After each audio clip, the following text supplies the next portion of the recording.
Naturally shaped logs taper. One end is big, the other end is small. And so on every wall, we alternate the big ends and the small ends. That's just to keep the walls about level as we build. Every time we add a layer of logs to a wall, we change the direction we point the butt and the tip. This is a fundamental principle of log construction, and we don't vary from this pattern. Can you see the alternating layers pattern in this corner? To make it easier, look at the log ends of just one wall.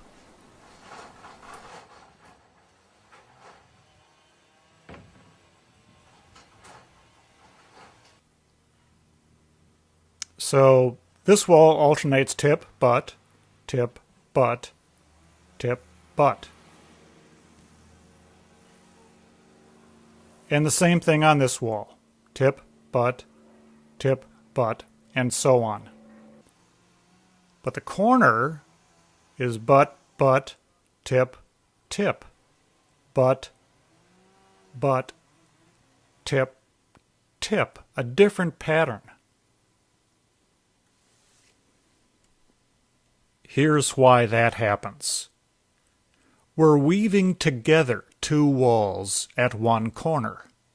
Each wall has its tip, butt pattern, and as we weave two walls together in one corner in overlapping layers, this produces the butt, tip,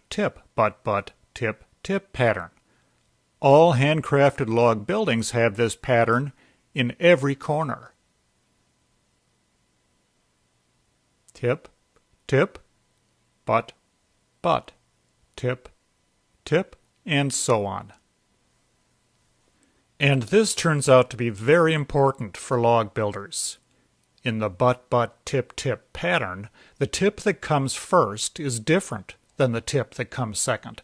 The first butt is different than the second butt. And the most important log of the series turns out to be the second butt, B2 for short. And that's because B2 needs to leave a shoulder that is low enough that a tip, which will be coming next, will be able to easily cross over. Okay, back to our real log corner. See if you can find a B2 log.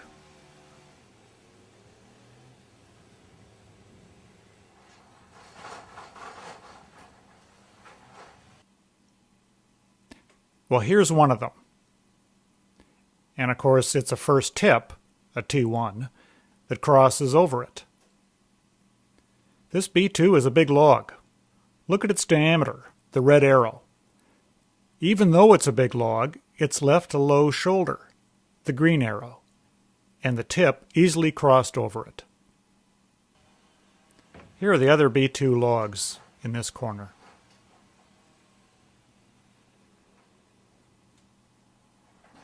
And you can see that the T1s have crossed over them easily. Here comes the next log. Hold it, please. Here's a butt that has left a very tall shoulder that the next log has to cross.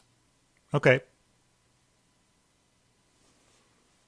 The B2 has left a tall shoulder, and now a tip has to try to get over it. Well, it got over. What's the big deal? Lift up this log and take a look.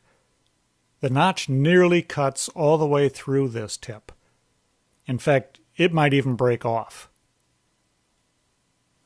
The shoulder of this B2 is too tall, and that means that the notch of T1 is much deeper than we'd like. If we ignore shoulder heights, we're going to get weak notches. Log builders have known about the B2 shoulder problem for a long time. Now the B2 problem is easy to avoid. I developed some simple selection rules that you should be using. And make sure you start your sill logs right. That is, start your sill logs with the numbers you find in my selection rules.